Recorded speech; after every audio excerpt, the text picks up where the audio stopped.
Alright, hai, Assalamualaikum warahmatullahi wabarakatuh. Bersama lagi Cikgu Izzuan. Okey, untuk hari ini cikgu akan memperkenalkan pengenalan kertas geografi PT3. Okey, ini sebagai topik pertama kita untuk tahun 2021 sempena PDPR sesi 1 hari ini, hari Isnin 25 Januari. Alright. So, sebagai pengenalan kepada tingkatan 3, kita akan berkenal dahulu dengan kertas soalan PT3 geografi. Macam mana bentuk dia? Sama ke tak sama dengan apa yang awak masuk dalam exam sebelum-sebelum ni? Format dia sama ke? Soalannya berbeza ke? Okay, kita akan tengok kita kenal dulu kan. Tak kenal maka tak cinta. So kita akan tengok sebelum kita pergi ke topik yang seterusnya. Okey. So dalam untuk kali ini kita akan bincang tentang pengenalan geografi PT3 ni, format dia macam mana, bentuk soalannya macam mana, pemarkahan dia bagaimana. Okey. Dan juga pembahagian markah lah. Alright. Supaya nanti bila PT3 yang sebenar awak akan lebih memahami bentuk soalan untuk memudahkan awak membuat skor yang lebih baik. Okey, kita tengok dulu format pentaksiran PT3 kertas geografi. Okey, untuk kertas geografi PT3 dia agak berbeza berbanding dengan RBT, berbanding dengan bahasa Melayu, bahasa Inggeris, matematik dan sebagainya. Geografi dengan sejarah ni dia hampir sama. Alright, so format baru kertas geografi ni dia bermula tahun 2019 lah. So ada beberapa perubahan dan pemurnian daripada PT3 yang sebelum-sebelum ini ataupun PMR yang dahulu. Okey. Kemudian yang lebih penting ialah wajib menduduki semua instrumen pentaksiran. So dalam geografi ada dua instrumen yang penting, iaitu peperiksaan bertulis dan juga kerja lapangan lah. Okay? Atau kerja khusus. Nanti kita akan pergi lebih mendalam. Alright, sekiranya calon atau pelajar gagal menduduki salah satu atau kedua-duanya, maka dikira tidak hadir. Alright, dalam slip peperiksaan tu nantilah. Okey, mulai tahun 2020, sepatutnya lah, jadi 2020 sudah dibatalkan pentaksiran tingkatan 3-nya. Okey, pihak lembaga peperiksaan telah menetapkan bahawa peperiksaan atau pentaksiran tingkatan 3 dikendalikan sepenuhnya oleh pihak sekolah, okey, dengan pemantauan dan penilaian daripada lembaga peperiksaan lah. Okey, lembaga peperiksaan Malaysia ditetapkan ada guide. Okey, dia akan keluarkan garis panduan. Dia ada sediakan soalan-soalan di bank soalan lembaga peperiksaan. So pihak sekolah akan menggunakan atau berpandukan kepada garis panduan yang dikeluarkan oleh lembaga peperiksaan. Okey, untuk slide yang ini kita akan tengok format instrumen PT3 mulai tahun 2019, mata pelajaran geografi kod 23. Okey, hangpa boleh tengok dan jadual yang ada di sebelah. Okey, sini. Ni, sebelah ni Okey. So, jadual ni menunjukkan bagaimana kriteria pemarkahan dan juga wajaran yang diberikan untuk kertas geografi PT3 mulai 2019. Okey, kita tengok jenis instrumen. Jenis instrumen ialah jenis apa yang kita panggil sebagai kriteria untuk diberi markah lah, pemarkahan. Okey, so akan ada dua jenis instrumen dalam subjek geografi, sama seperti sejarah, iaitu ujian bertulis dan juga kerja khusus. Dia tak sama macam bahasa Melayu, bahasa Inggeris, apa lagi, ASK ke RBT dan sebagainya lah. Okay, so geografi dan sejarah mulai tahun 2019, instrumennya ada dua jenis, iaitu ujian bertulis, ada markah, kerja khusus pun ada markah.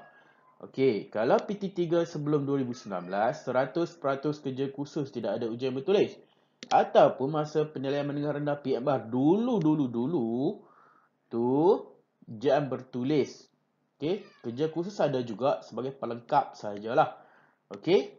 So, ini tahun 2019, bermula tahun 2019. Alright. Sejarah pun samalah. Okey. Kita pergi kepada jenis item, jenis soalan lah. Untuk peperiksaan ujian bertulis, pentadbiran ujian bertulis, jenis itemnya ada 3 jenis. Okey, ada 3 bahagian lah. Iaitu itemnya ialah objektif aneka pilihan, soalan berbentuk objektif. Okey, ada soalan dan ada pilihan jawapan. Okey, which is yang awak selalu tengok dalam periksa ujian tu ada ABCD kan. Okay, itu ialah objektif aneka pilihan. Kemudian ada bahagian soalan subjektif respons terhad. Soalan yang memerlukan jawapan terus. Soalan yang memerlukan dalam bentuk struktur lah ataupun ayat pendek. Okey, markahnya biasanya 1, 2 atau 3 macam tu. Okey. Dan soalan subjektif respons terbuka. Okey, soalan-soalan yang biasanya kat sini banyak soalan KBKK, soalan HOTS, okey. Soalan-soalan yang berbentuk esei. Senang ceritalah, okey. Kemudian bilangan soalan. Right. Dalam kertas ujian bertulis, kertas geografi, ada 3 bahagian soalan. Okey, bahagian A ialah soalan-soalan objektif aneka pilihan. Kat sini ada 20 soalan dan jawab semua soalan. Ada soalan dan ada pilihan jawapan A, B, C, D. Pilih satu jawapan yang terbaik.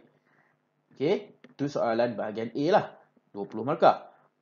Okey, soalan bahagian B akan diberi soalan berbentuk subjektif ataupun struktur. Okey, kemudian jawab semua soalan dan bahagian ini membawa 50 markah. Okey, bergantung kepada jenis soalan dan markah yang diberikan.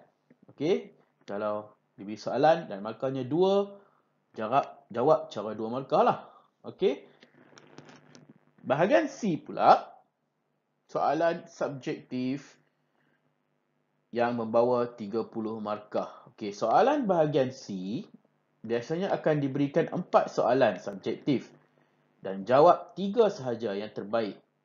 Okey, yang mana calon rasa mampu untuk memberi jawapan yang terbaik dan dapat markah yang paling banyak, jawab soalan tu. Okey, jelas, clear? Okey. So, markahnya ialah 30. So, total untuk ujian bertulis ialah 100 markah. Wajaran. Okey, wajarannya ialah 80 markah. Maksudnya, grand total lah. Grand total markah dia, peratusan dia selepas dicampur dengan kerja khusus nanti, dia akan membawa 80% markah. Okey, so maksudnya di sini, kalau awak main sekolah, buat kerja khusus lengkap, komplit, tapi awak gagal dalam ujian bertulis atau tak boleh skor ujian bertulis dengan baik, kemungkinan untuk awak dapat A tu tipis lah. Okey? Alright. So, tempoh ujian bertulis ini untuk ujian bertulis ialah 2 jam. Okey? So, antara jenis-jenis ataupun level-level soalannya lebih kepada soalan yang mudah, iaitu mengingat dan memahami, okey, ataupun aplikasi sehinggalah aras-aras yang tinggi seperti menilai dan mencipta. Okey. Dan kaedah perskoran tu dikomotus dan analitik. Okey. So, itu kerja cikgu-cikgu lah, kerja pentaksir. Okey. Alright.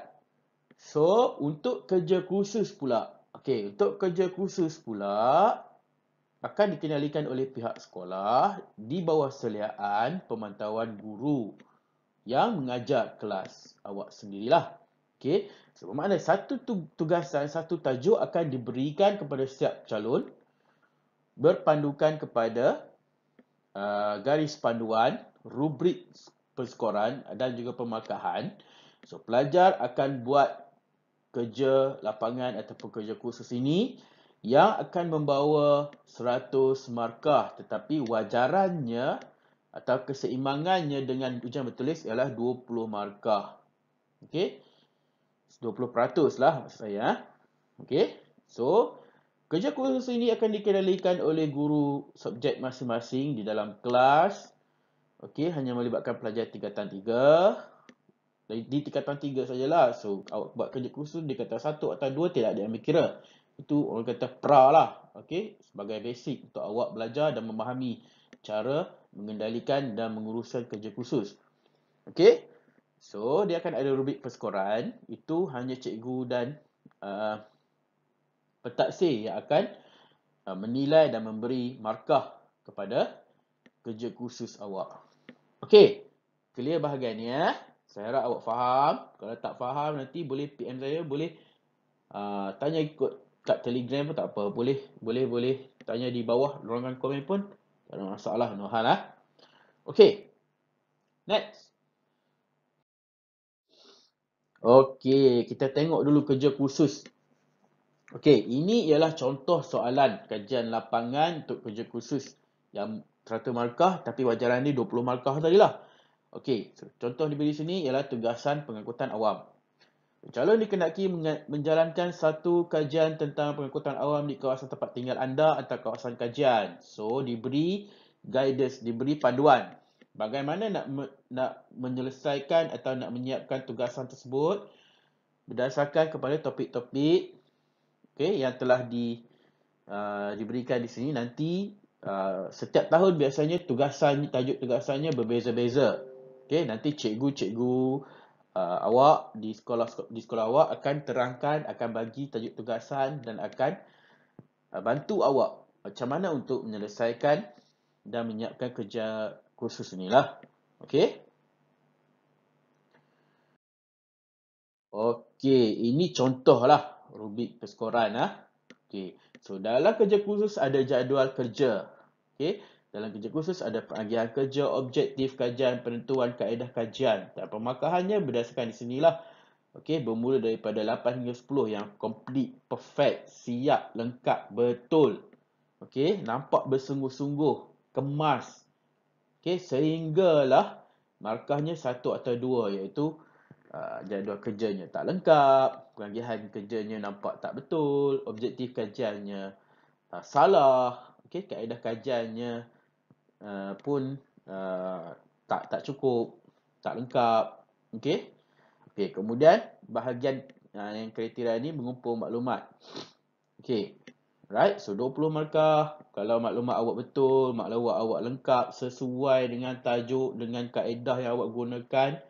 Okey, maklumat yang awak dapat tu sahih dan tepat, okey, akan dapat markah yang lebih baiklah. Okey. Okey, seterusnya ialah akan ada juga grafik seperti awak dah belajar macam mana nak buat jadual, macam mana nak buat carta pie, macam mana nak buat graf, semua tu dalam markah grafik, okey. Kemudian ini semua punca, kesan dan langkah-langkah mengatasi itu bergantung kepada tajuk lah. Okey, tajuk yang tugasan yang akan awak dapat dan macam mana awak nak siapkan. Okey, ada fakta huraian contoh. Semua tu nanti dalam kelas bila nak buat tugasan tu nanti cikgu awak akan terangkan. Okey, cikgu awak mesti bantu awak. Okey. So, secara keseluruhannya terpulang kepada diri awak sendiri bagaimana awak nak bantu diri awak sendiri. Rajin bertanya, buat betul-betul, faham betul-betul, okey? Dan bersungguh-sungguh. Dapat markah yang tinggi. Alright? So, buat ala kadar, buat sambil lewa, buat sekadar melepaskan batuk di tangga, okey? So, dapatlah markah yang rendah lah, okey?